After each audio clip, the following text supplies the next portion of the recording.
Hello, everyone. Welcome to the second session in the Taxation and Gender Summer Series, sponsored by the American Tax Policy Institute. My name is Eric Solomon, and I'm president of ATPI. The American Tax Policy Institute is a nonprofit Section 501c3 organization that supports nonpartisan scholarly research, analysis, and discussion of U.S. federal, state, local, and international tax policy issues. ATPI supports scholarship in law, accounting, and economics that aids policymakers and administrators in improving tax systems. If you'd like to learn more about ATPI or wish to make a tax-deductible contribution to ATPI, please visit our website at www.americantaxpolicyinstitute.org. Today's program is the second of a three-part series. Last Friday's session focused on the work of the OECD in the area of tax and gender, including the OECD's efforts in establishing that gender blind is not the same as gender neutral. Today's program will focus on the effects of the pandemic and how it has disproportionately affected women. The third and final program in the series will occur next Friday, August 6th, with a discussion that looks to the future, examining how some of the responses to the pandemic are providing an experiment in gender-neutral distribution of benefits. I wish to extend our special thanks to the co-sponsors for the Taxation and Gender Summer Series. And those sponsors include the tax section of the American Bar Association, the American Bar Association section on civil rights and social justice, the American Bar Foundation, the American College of Tax Counsel, the USA branch of the International Fiscal Association, the National Tax Association, and the National Women's Law Center. Again, we wish to extend our special thanks to our co-sponsors for their support for this series. I also want to thank Julie DeVola and Alice Abreu, members of the board of ATPI, for organizing this series, and Pam Lyons, the administrator for ATPI, for her efforts regarding the technology and administrative aspects of the series. So now let me introduce today's panelists. Elaine Maag is a principal research associate at the Tax Policy Center and Urban Institute, where she studies taxes for low and middle income families and interactions with other safety net programs. She's a member of the Poverty Tax and Transfers Research Network, and a member of the National Academies of Social Insurance panel on economic security. Prior to joining the Urban Institute, Elaine was a presidential management fellow at the IRS and at the Government Accountability Office. Amy K. Matsui is the Director of Income Security and Senior Counsel at the National Women's Law Center. She works on a broad range of economic issues affecting low and moderate income women and families, with a special emphasis on federal and state tax policy. Her work includes policy analysis, state and federal advocacy, and public education and outreach. Yvette Lind is an assistant professor in tax law at Copenhagen Business School. She's the coordinator of Copenhagen Business School's interdisciplinary research group on taxation and fiscal policy. She's a legal expert for the working group responsible for the design of future financial aid measures linked to the Danish Epidemic Act. This work is led by the Danish Ministry of Business, Industry, and Financial Affairs, and also includes the Ministry of Finance and Ministry of Taxation. Her areas of expertise primarily concern various aspects of international taxation, social insurance law, EU state aid provisions, environmental taxation, and constitutional law. Before I conclude my introduction, I want to ask our audience to remain on mute until the question period at the end. In the meantime, please put your questions in the chat function. The video of today's session will be available on the ATPI website in a few days. The video for last week's session with the OECD representatives is already available on the ATPI website. With that introduction, I'll now turn the program over to Elaine to start us off. Elaine? Thank you so much. It's a delight to be here. And special thanks, of course, to Alice and Julie for their work organizing this. I met them a couple of years ago, and they're incredibly inspirational people to have been able to speak with, so thank you. I want to talk today a little bit about how the social safety net and the, collided with the pandemic to respond to families. And I think the overarching message is that in many ways, we learned what a lot of poverty scholars already knew, that we had a safety net that wasn't quite put together to really handle even day-to-day issues, let alone a giant pandemic. Next slide. So, as has long been the case in the United States, we don't have a single program that touches every family or every person. So we don't have a switch we can just flip to deliver support to all people, let alone even people in certain groups. All of our programs miss someone. So for example, some programs are based on work or specific types of work even. And that means, if you're going to rely on unemployment insurance, you have to think about what jobs are covered. And it turns out women are more likely to be in jobs that are not covered by unemployment insurance.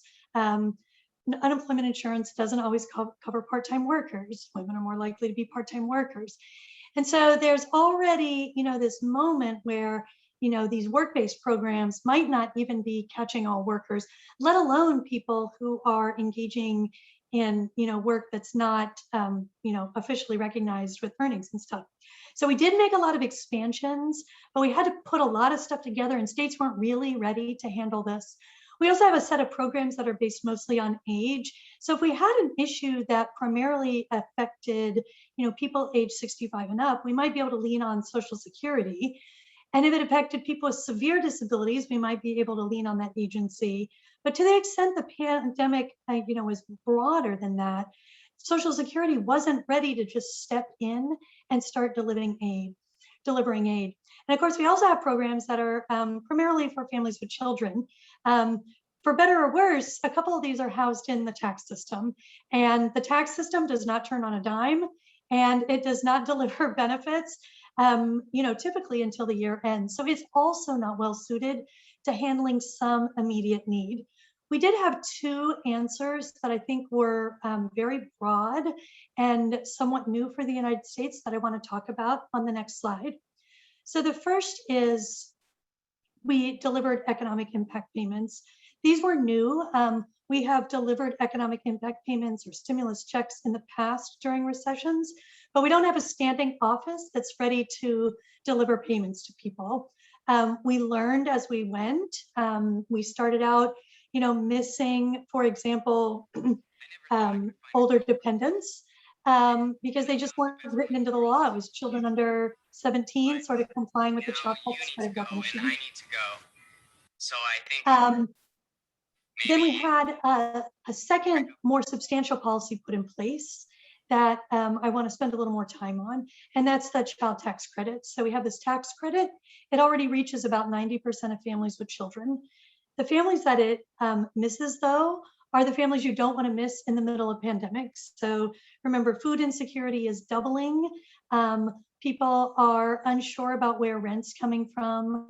Jobs are uncertain. And so these cash supports become incredibly important. And the child tax credit is poised to deliver assistance to families with children.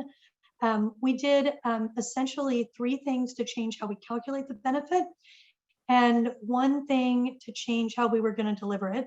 Now, although these were tagged to things happening in the pandemic, what I often tell people is poverty was a problem yesterday, it's a problem today, and it's going to continue to be a problem. So the pandemic highlighted that it's a problem, particularly for families with young children. So the credit amount was increased. It increased who was covered. So now children who are age 17 can be covered. It also made the credit available to all low-income families. That's the most important thing it did for sort of removing people from poverty.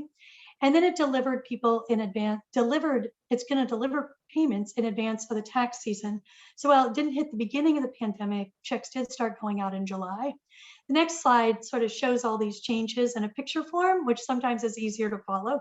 So the gray line is what the child tax credit looked like before the American Rescue Plan came into effect. What I want to point out is that the very lowest income families received no credit. As your earnings increased, you started to receive the credit, but you were limited to a credit of $1,400. So while Middle and high income families were receiving $2,000 per child. Families of children, low income families were receiving only up to $1,400. And then there's a small yellow line there. That credit is for those folks you think of as dependents who aren't, under age 17 or under age 18 now. So what the pandemic, the American Rescue Plan did is it immediately increased the credit from $2,000 to $3,000 if your child is between ages 6 and 17, and to $3,600 if your child is under 6. There's no phase-in period. That's what those bars at 0 mean. You're getting the maximum credit, even if you don't have earnings. Prior to this legislation, we estimated that there were roughly 27 million children living in families that didn't receive their full tax credit simply because their parents didn't earn enough. And so in this 1 year only, we are delivering the full benefit to even very low income families with children. There are now 2 phase outs to the credit. It phases out that higher amount. If you're a single parent filing as head of household, once your income reaches about $112,000, and then you'll continue to receive that $2,000 credit that was prior law until you have income of $200,000, at which point the credit begins to phase out. Payments began going out in July. They're going to be delivered monthly.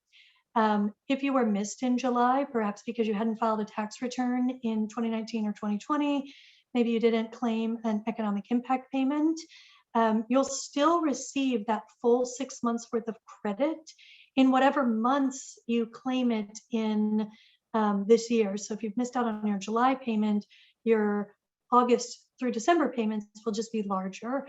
The IRS has a way for you to sign up for the payment online, and there's a lot of effort being harnessed right now, both within the IRS and outside, to try to encourage non-filers to come into the tax system and get these payments. So the final thing I want to say is that policies like this help undo some of the bias that folks have demonstrated earlier relating to women, largely because a lot of families are structured as a single mother with children at home. And so these programs provide relatively large benefits to low income families with children, and then smaller benefits as income rises. And of course, the tax system does a little bit better job of providing benefits to those folks with higher incomes, just because of the way it's set up.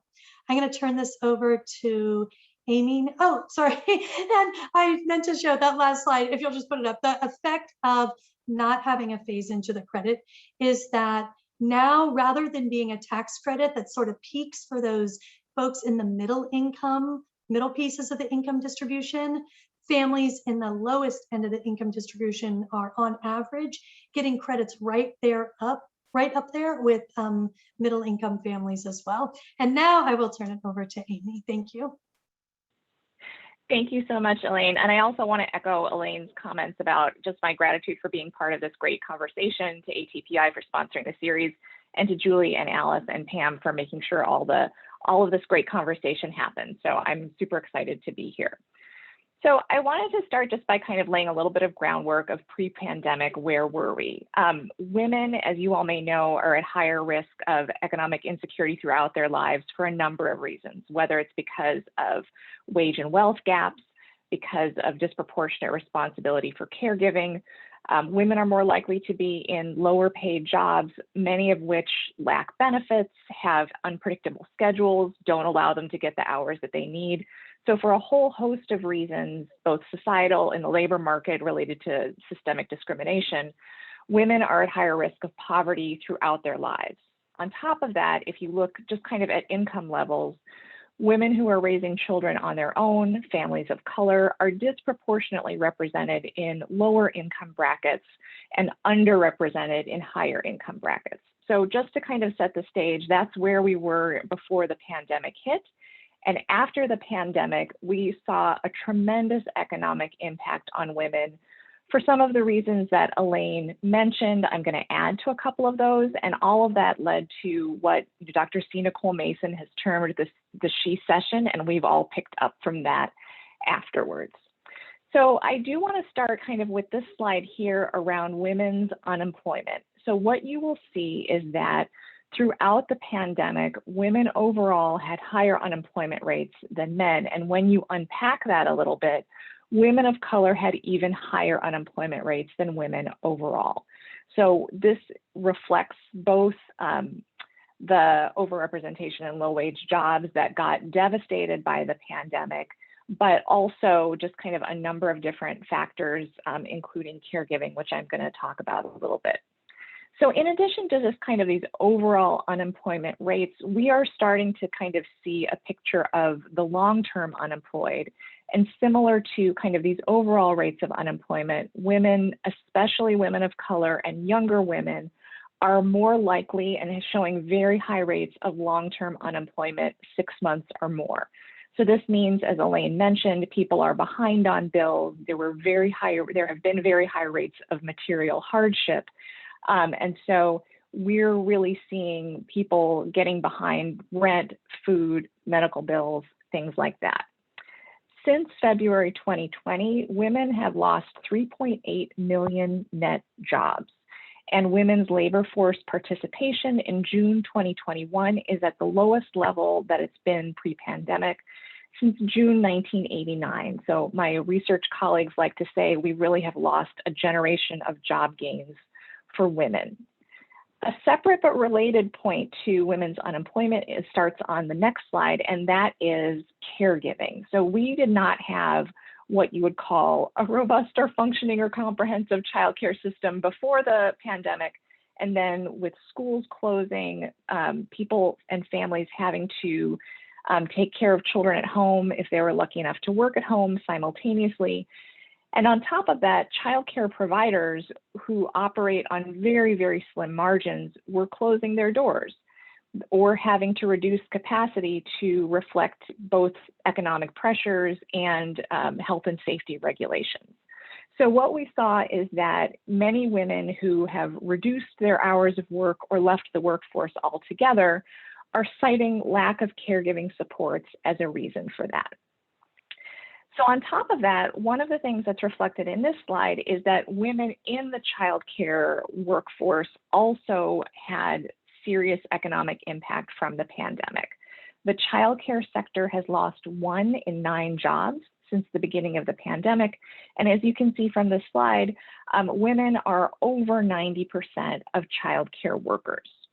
The other professions and work sectors that are on this slide kind of represent what we've been calling essential or frontline workers. So I do want to note that these are very low wage jobs, again, with many of them with few benefits, insufficient hours, very high rates of job loss during the pandemic, and then those folks who remained employed during the pandemic, these are not jobs, many of them, that can be done remotely. So the women who were doing retail, restaurant, hospitality, childcare workers, healthcare, were risking their health and the health of their families, often for very low pay throughout the pandemic. So I also just kind of want to note that even as the economy has slowly and unevenly started to recover, it has not been equal across the board. So we are seeing women's rates of regaining jobs lagging. We're seeing workers of color lagging behind in getting their jobs. And this is likewise going to have an impact on women's economic security. Note that at this point, obviously we're going to have to wait and see what happens with the kind of continuation of COVID infections. But on top of that, at this point, many schools are not open. It's not the academic year. Many childcare providers are still closed and people are having trouble accessing that.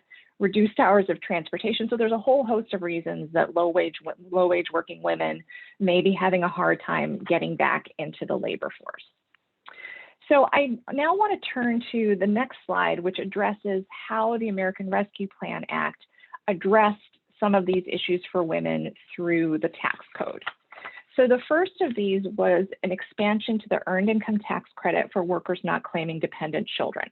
So you all are familiar with the EITC for families with children, which is significantly larger than this credit for workers who don't claim dependent children. So under, pre the expansions in the Rescue Plan Act, this was a credit that failed to lift many low-income workers above the poverty line. But the Rescue Plan Act, just for tax year 2021, increased the amount of the benefit and also expanded the age range of workers who are eligible. Previously, workers had to be 25 and were capped at 65. And at this point, under the Rescue Plan Act expansions, that increases to age 19 and older. So that broadens the range of workers who are able to claim this credit. Next slide, please. And then the other tax assistance that I want to note from the American Rescue Plan Act are expansions to the Child Independent Care Tax Credit. So those of you who are familiar with this know that this was, since the early 1970s, there's been a non-refundable tax credit that kind of addresses the costs of childcare for workers. Many of the concerns about this credit pre-ARPA expansions were that it was not refundable, so families earning under $25,000 or $30,000 really were getting no benefit from this at all. And in addition, the expense limits which were used to calculate the credit were $3,000 for one child and $6,000 for two or more children. And anyone who has ever paid for childcare for any children knows that those limits are not kind of realistic in keeping with real costs. So first and foremost, the Rescue Plan made the CDCTC refundable. It increased the expense limits, and then the percentage, which is tagged to income, used to calculate the credit also increased from a maximum of 35% up until 50%. So what that meant was that the maximum credit available for families under the American Rescue Plan for tax year 2021 has significantly expanded. One last thing that I do want to mention is that the Rescue Plan Act also made direct child care spending side improvements. So estimates were done at the beginning of the pandemic saying that basically to stop the child care sector from completely collapsing was going to require an investment of approximately $50 billion. Some direct child care funding was issued in other rescue relief legislation, but under the Rescue Plan Act, there was $39 billion in direct child care funding, including a stabilization fund for the child care sector, and then benefits that went directly to families in the form of child care assistance. On top of that, there's permanent mandatory child care funding that was increased permanently. So just very briefly before turning this over to Yvette, I want to note a couple of things. So first, as Elaine mentioned, these tax credit expansions were effective relief because they addressed immediate needs of people who had lost jobs, lost income, suffered childcare and other caregiving impacts on their work by putting resources in the hands of families who need it. And that in turn will be used to stimulate the economy because people who need money and get money spend their money. So pretty straightforward proposition. And because of women's overrepresentation in lower income brackets, overrepresentation in the low wage workforce, refundable tax credits like the EITC and child tax credit disproportionately benefit women of color especially, but women more generally. So as families are now and when they file their taxes next year, because of the lag in recovery from the pandemic, which we haven't, I think, fully seen yet, many families and women-headed households are going to be lagging behind. So this is kind of a layering in the timing of the tax credits, making it important. And I will close with the thought that we should be thinking about making these improvements permanent for a number of reasons. One is the well-established benefits that the income boosts from refundable tax credits confer upon families, employment, and on the well-being of children. But on top of that, I want us to not accept the pre-pandemic status quo where so many women of color and women more generally were struggling paycheck to paycheck because of inadequate incomes, because of the lack of caregiving resources. We should be looking for ways for everyone to succeed in the economy, and the refundable tax credits and caregiving supports are measures to help do that. So with that, I'm going to turn the presentation over to Yvette, and I look forward to your questions. Thank you. I can only echo what Elaine and Amy already said. I am very thankful being invited to these events. I learned so much and I really enjoy the discussions we have. So with that being said, I'm gonna provide international perspective through the example of the Nordic states. So I think this links very well into what Elaine and Amy has already been talking about. We can see the next slide, please. Here, all the Nordic countries have very robust childcare infrastructure systems. So for instance, in this picture, I'm not going to go through it all, but it's an overall view of paid parental leave in the Nordic countries. So there's a minimum in Finland of 8 months paid parental leave that can be shared between the parents. And then Sweden being front runner with 16 months of paid parental leave. So these are very generous terms, and most countries have the feature that it can be shared between the parents. And many of these countries are actually now implementing mechanisms that actually force the father to take a larger extent of paid parental leave in order to equalize gender equality in the labor market, because this is also a problem. Even if we have paid parental leave, due to mostly salary inequality between men and women, it's usually the mothers who take out the paid parental leave because they will lose more money as a family if the father with the higher income takes out paid parental leave. So this is something we're trying to mitigate in these systems. Finland is currently actually reforming their paid parental leave system. And other good feature, which links into what Elaine has been speaking about, is that most of these systems also acknowledge different kinds of families. So it's not just the norm of one father and mother living together. This applies equally to single mothers, single parents, adoptive families. So in this sense, it's trying to equalize inequalities between different types of groups and intersectionally. Next slide, please. Here we can see that there are also, in order to have a functioning childcare infrastructure, you not only need paid parental leave, but you also need a heavily subsidized childcare system. So all Nordic states heavily subsidize childcare. We can see, for instance, Norway having this principle that no family should pay more than 6% of their total income to childcare. So you can see this is a very generous system. So it's not only enabling parents to stay at home with their children, paid parental leave, and also trying to mitigate these differences between fathers and mothers staying at home. But there's also, once they return to the labor market, a childcare system to rely on in order to be able to work full-time and more extensively. So all of this is based upon the principle that women are able to join the labor market on equal terms as men. So next slide, please. Interesting enough, we rely on this childcare infrastructure in order to strengthen gender equality in the labor market.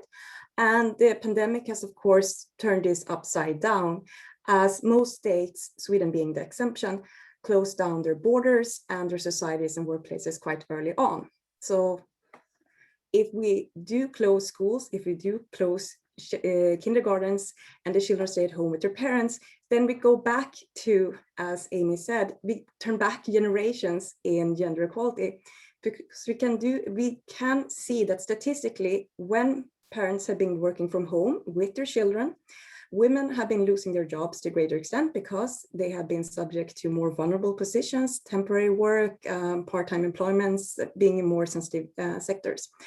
But when at home, women are also then taking greater care of their children than their fathers. Women are being less productive during the pandemic. This has been widely discussed. Women are also having a harder time getting back to work after the pandemic, as Amy has stated.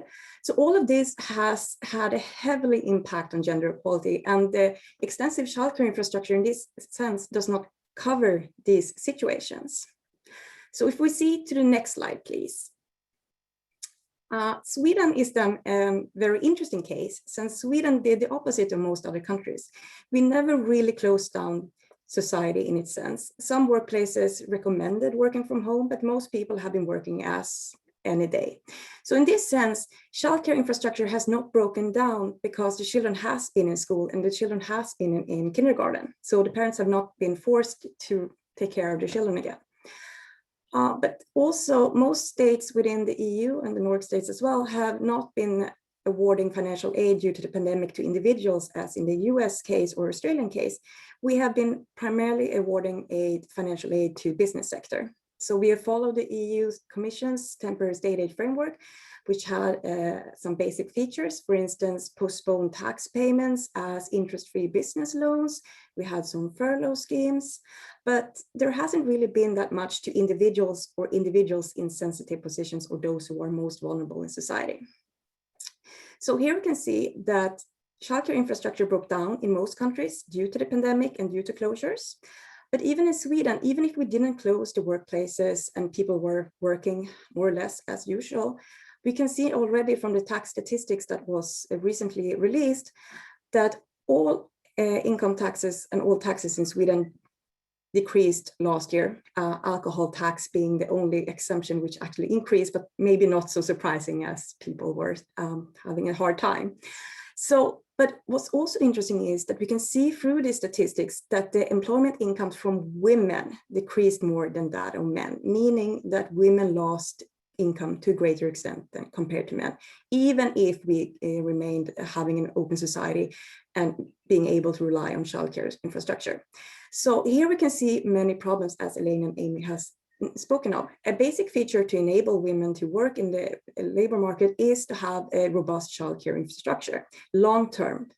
But also long-term, we have to make sure, whether it's through the tax system or combination of tax system and policy and other features, to ensure that women are being able to work full-time, have fixed positions, not just temporary contracts, and also have a more equal pay to men long-term. So I think, thank you so much, and I look forward to the discussion.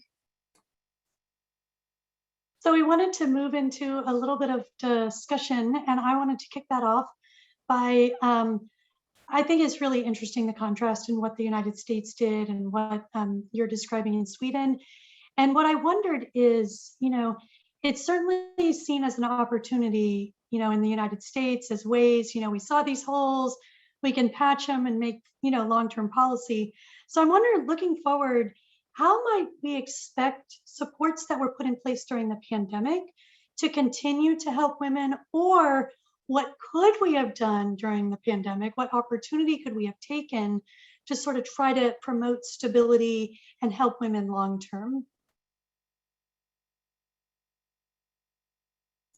Should I go in here? I think definitely it's a good feature, as you've already spoken, to give cash benefits and based upon income. So it benefits more heavily in those low-income earner families or those without an income, and then slowly decreasing over the income brackets. But also long-term, which is often discussed in international context when comparing the US with, for instance, the Nordic countries, is the basic feature of the tax system when it comes to joint taxation versus individual taxation. I think long-term, encouraging women or even incentivizing them to be able to work full-time to a greater extent, as we know that joint taxation usually have this disincentivizing effect in families, at least, too. But I think you kind of have to separate, as you say, families which are more or less the norm with a couple cohabitating that do use joint taxation, but also then separate single mothers who are also affected in a different way.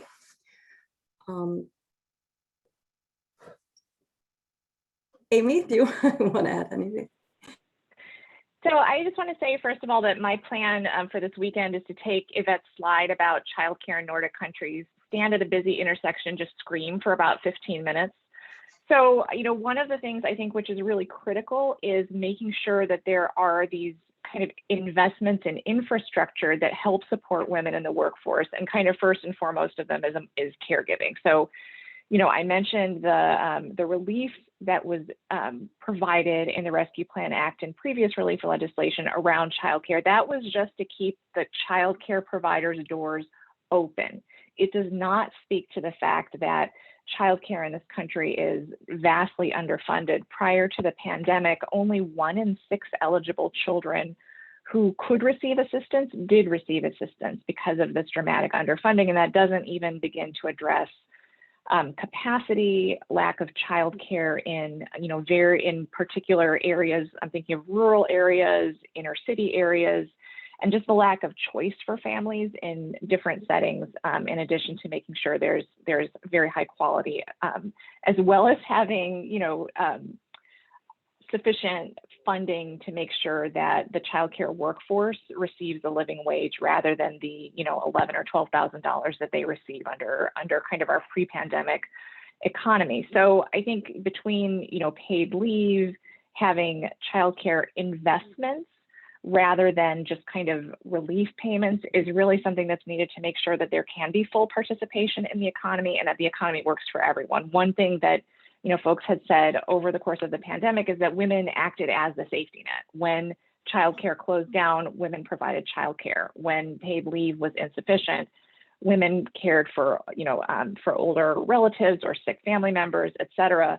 And we need to just have investments so that people can balance their work and family responsibilities. But I do also agree that the tax credits can provide income supports that help mitigate wage and wealth gaps and help smooth out income and raise incomes to make sure that families can make ends meet. So I'm going to jump in with a question for Yvette and Elaine, kind of also premised on these really interesting presentations. And that is, we talked a little bit about kind of direct cash assistance to families that's not in the form of housing assistance or nutrition assistance. And this, enabled families to kind of make choices and decisions about how to use those to pay bills, to buy food or rent or childcare, whatever their family needed. I wonder if you could talk a little bit about the balancing act between making sure that kind of cash aid or these direct benefits were widely available during a time of broad economic crisis, and making sure that they're targeted and tailored to help the women and families who needed them the most. So I'd love to kind of hear your thoughts and reflections on that and how that affected women in particular. So I think that tension is really, critical here, especially in the United States, where, we want to target things as narrowly as possible in general, because we're really very concerned about, any wasting, and we have a difficult time, just collecting it and increase taxes at the back end, right? So I could just, deliver a truly universal benefit and then just, change the tax code a little bit, recapture it from high income people. And, it's simple, but we can't seem to get that second step done of recapturing the money. So that forces us into this targeting world. But what I want to say about that is we can never target perfectly. So there will always be people who are left out. It might be a part-time worker. It might be someone who doesn't have children. It might be, someone who's, older and not able to go to work. And so every time we try to target, we end up leaving out people that we would generally say are in need of assistance.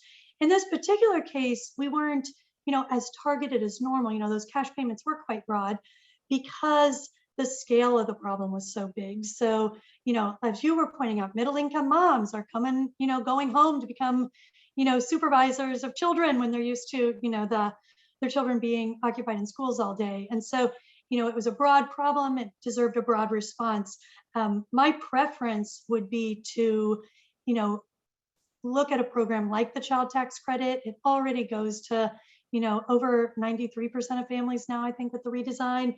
Just make it universal and then recapture it from high income people at the end of the year, if you think that's appropriate. I think that way, in my view, the pain of missing someone is greater than the fear that someone undeserving will get a little benefit.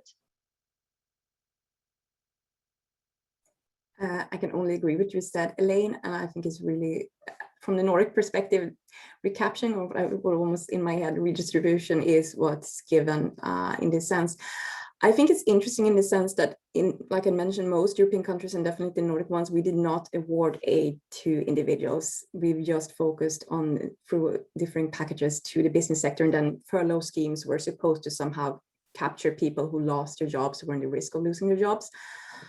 But I think that's what we're discussing now. With future aid, should we actually target individuals instead, or balance in between? So this is part of my question I'm going to get into later.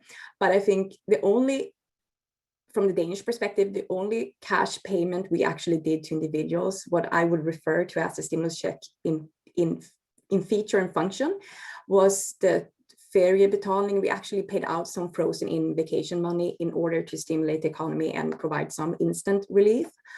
Sadly, the feature of this check was based upon income and already earned vacations. So those high income earners got higher cash benefits and those low income earners got very little. And those who didn't earn income at all, students or pensioners, got a very, very small $50 check basically. So the problem with that type of cash payments is that it targets the wrong people. Those who already have the jobs or high and have an income earning were the ones who were benefiting, while suffering groups, those who lost their jobs, so low income earners, etc., were those who were left out. So I mean, in this sense, as you just said, Elaine, a broad spectrum would have been more beneficial in the respect. So that kind of leads on to my question, since we haven't had any direct payments to individuals more extensively. What kind of principles do you use? As you said, Elaine, do we target certain groups, or do we have a broad spectrum award? How do we balance between those groups, but also business life economy and the individuals in this sense? I would love to hear your thoughts on it.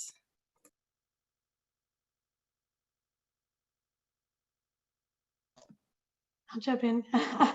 So in order for benefits to be effective, they need to be well understood. And so we need to make programs that are simple. That's one of the nice things about the child tax credit. The definition of child is simple, right? You're under 18. There's research that shows if people understand it's a child benefit, they tend to use that money on their children. They buy extra after school programs, they buy school supplies. So I think it needs to be simple, both in the eligibility criteria and also in the message of what its intent is. I did research in the past on, do people sort of understand the EITC? And, generally, people do understand it's a work subsidy, but I don't think many people can actually say, this is how much assistance I'm going to get. And that makes it very hard to influence behavior and, really allow people to use money that they know is coming. That's one of the things I like about the child tax credit is, it's a simple benefit. And I think that's critical. Yeah, and I want to just add a little bit onto what Elaine was saying here, and that is, we do have a couple of examples where aid was kind of directed towards businesses in the hope of incentivizing them to provide benefits. And specifically, I'm thinking about the paid leave tax credit. And one thing that we, I think, have recognized in the United States over time is that many purported tax benefits that are supposed to incentivize behavior by employers don't get a lot of take-up, don't get a lot of work for a variety, don't work particularly well for a variety of reasons, one of which may very well be that, unless they're refundable, and even in this case, since it was a payroll tax credit, it just didn't get a lot of uptake. I think the second thing that I'll say is that, I come, I guess, a little bit from the perspective that there are a lot of pieces of, as Elaine was saying, assistance, whether it is, kind of in-kind related assistance, housing, nutrition assistance, childcare benefits, healthcare, and there's kind of a tradition or an aspect of direct cash assistance. And I really do think that along with kind of the investments that are needed to make sure that, there's a system that is functioning and accessible and broadly people can use, that there is a space to have cash assistance so that families can make choices about how they use money and pay the bills and make the investments that make the most sense for them. So I think in that sense, there should be a role for things like, economic impact payments, child tax credit, refundable tax credits more generally, which allow people to, buy glasses, buy shoes, save for a rainy day, save for education. There's a whole host of things that families can make kind of those autonomous decisions about. And that is a really strong benefit of payments like refundable tax credits, child tax credit, economic impact payments.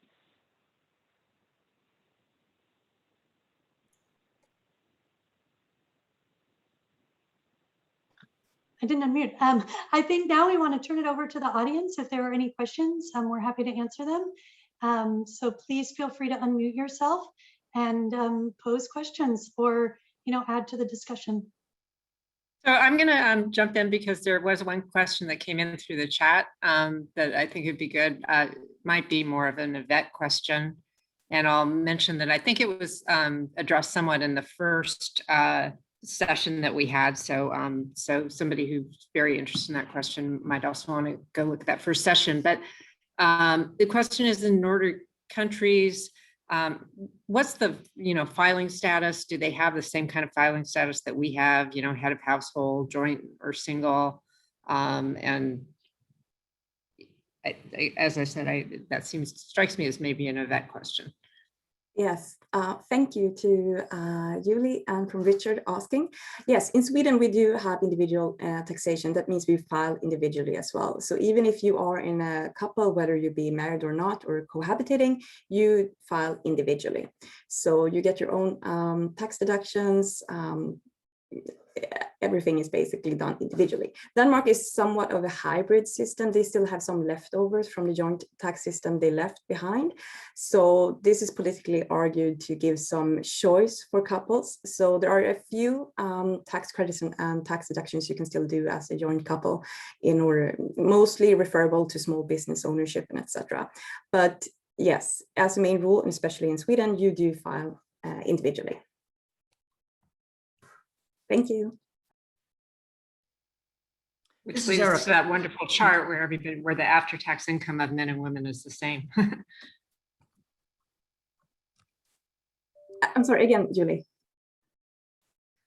Oh, no, I was just saying, which in the OECD materials, they had a chart showing that the after-tax income for men and women in Sweden was the same, which is not true sort of just about anywhere else in the world. Thank you, Julie. Exactly. So that is quite unique. This is Eric. I have a question. In the Nordic countries, is the aid for children delivered through the tax code like it is in the United States? Or is it delivered directly? There is this interaction between the social insurance system and the tax system, basically. So tax credits for children would be awarded through the social insurance system. Cash benefits we award for children. You get housing cash benefits. There's a numerous amount linked to the family in this sense, but it's awarded to individuals. And if you are parents, it's just split in two and then given automatically to the father and mother, half of it. Once again, as we're seen as individuals and not a joint tax family unit in this sense. So family cash benefits for children and all, I guess, benefits for children would be awarded through the social insurance system. And which everyone is a part of. Yeah, I mean, we have civic ID numbers in the Nordic countries. We're very much about transparency. And so through this ID number, the state basically has, through the tax system and social insurance system, access to all the info needed and also how to pay out these payments. So in this sense, it's very good infrastructure. I might add that some of this childcare infrastructure I presented earlier is actually a part of labor law in some countries. As paid parental leave, for instance, is regulated then through the labor law code and not social insurance code. But following up on Eric's question, is it the responsibility of the tax authorities to make sure that the benefits get to the parties? Sorry, muted. Most family cash benefits that are awarded are in theory based upon tax payment, but in the Swedish reality, that means that just if you're eligible to pay taxes, if you are registered as have a Swedish civic ID number, you can still file a zero tax return. You will be, eligible for some basic features, childcare, some paid parental leave, and minimum level of pension, for instance. So in this sense, there is no need to have a tax income just to be registered. I'm sorry, I'm asking a really basic mechanical question. I've long learned about the high regard with which the taxpayers in your jurisdiction hold their tax authorities. And we don't have the same regard in the United States.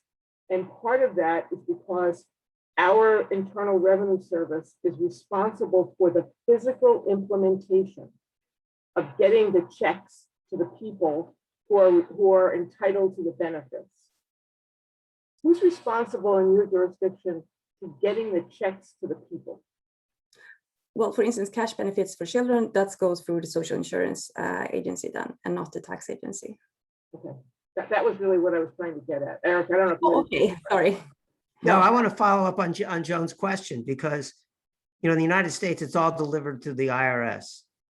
And the IRS, forgive me for saying it, is, people really don't trust the IRS and they don't want to be in the IRS net. And I have a question for our US people. Is there some concern that for the child tax credit, that our lowest income individuals who do not have to pay taxes in the United States and don't file tax returns are going to be reluctant to participate in these systems because they're going to have to deal with, they're going to get on the IRS list? And is that an important issue that we have in the United States that is contrasts with, for example, with the Nordic countries? So anecdotally, I hear stories. If you're, for example, in a mixed status family, we just went through a public charge phase where people were very afraid to interact with the government. And so now, even though all citizen children are eligible for the child tax credit, if your parent is, an ITIN holder, that parent may be very reluctant to claim benefits. And so, yes, I think, I don't have the numbers on it, but I think it's a real concern. I also hear, concerns anecdotally about, if you have a past due bill to the IRS and, they can make rules that the money can't be recaptured. And we can say, well, as an economist, even like getting your bill paid, that's something good, right? That's not necessarily how people view the situation. So yeah, it's a real concern. And so I think, there's some suggestion that another agency should be in charge of the payments, that could work. But there's also, I've heard suggestions of more like a Canada style where their tax system actually has a benefits administration arm. So, there's sort of people who are trained to do outreach and find people, and then there's people who are trained to collect taxes. And I think it makes sense to separate those functions precisely because of the concern that you're highlighting. Yeah, there's a cultural aspect of this in the United States that might not be present in the Nordic countries, even though it's always been my view that the IRS, among all our federal agencies, is quite effective. Nevertheless, there is this fear of the IRS that permeates our culture, and that might affect this issue. And I'll just add on to this. This is an issue that you all are very well familiar with, but kind of the persistent underfunding of the IRS certainly does not help this at all. And I want to, preview a little bit one of your speakers from next week, which is Nina Olson, who's kind of proposed when she was taxpayer advocate, re-envisioning, helping to comply and having a compliance approach for especially low-income taxpayers rather than kind of an enforcement piece. So I know that that's a topic for discussion, but just wanted to kind of frame that as well, that we could also adequately fund so that the IRS could perform that function as well as, kind of the hammer. What's interesting about that, all the talk right now about the IRS is increasing enforcement, even though it's, as you point out, services and technology are just as important for the IRS. We hear the rhetoric in the United States so much about enforcement, which adds to the concern in our society about the IRS.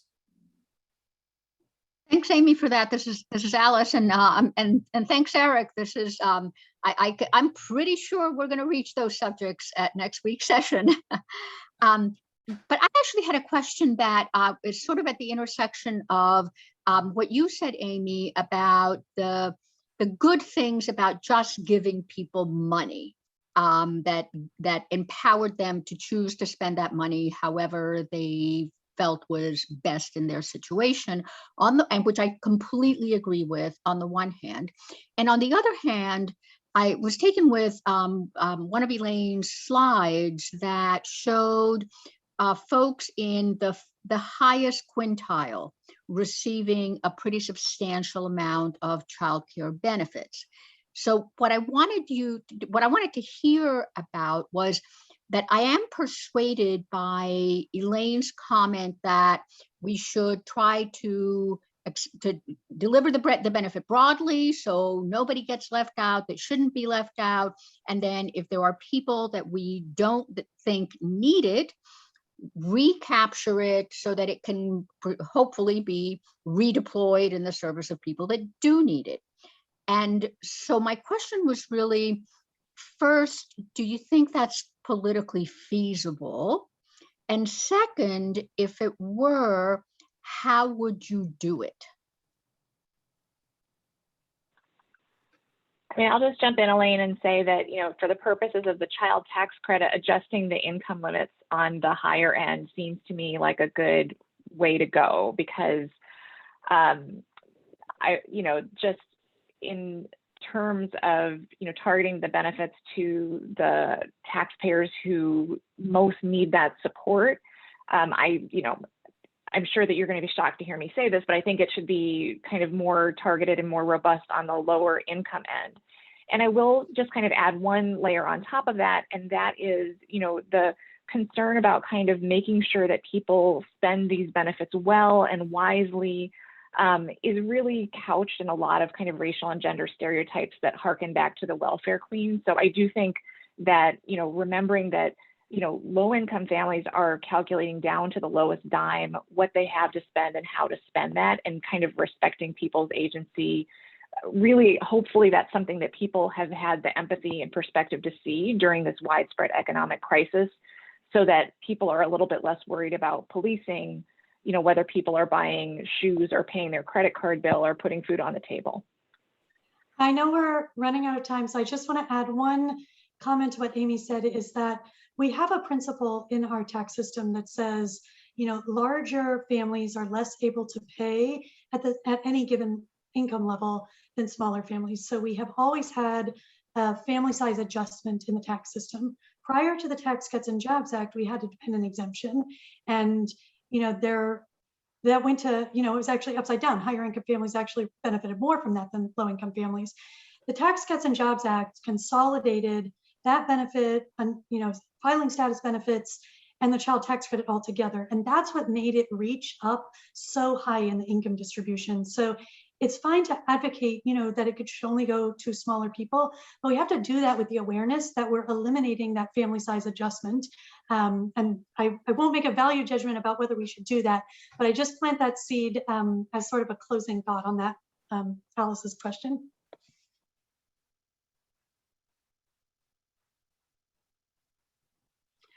Well, since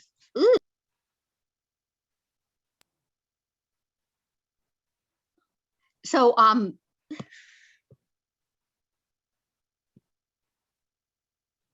okay, so I guess I just have an additional thought about that, which is, does it make a difference? And maybe this is just a policy wonk kind of thing, but does it make a difference that the child tax credit is a tax expenditure, whereas the adjustment for family size through the dependency exemption, which was never scored as a tax expenditure, was a sort of fundamental way of defining taxable income and defining sort of as a normative matter ability to pay.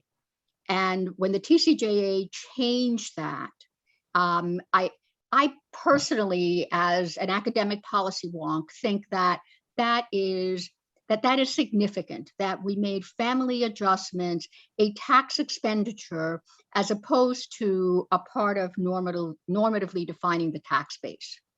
So I just wanted to throw. I think that's a great response. I guess, I'm always trying to think about, the tax system as a whole. And so I haven't really thought about, like, if we redefine, that tax expenditure or not. And I guess I wasn't sold that the original definitions of tax expenditures was just exactly right, but that's great food for thought. So thank you.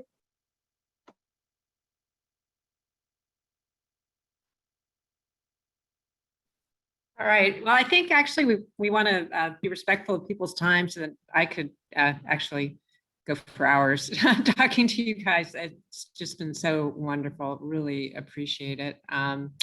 But I do want us to end on time, and so with that, I just sincerely thank you all for continuing this dialogue.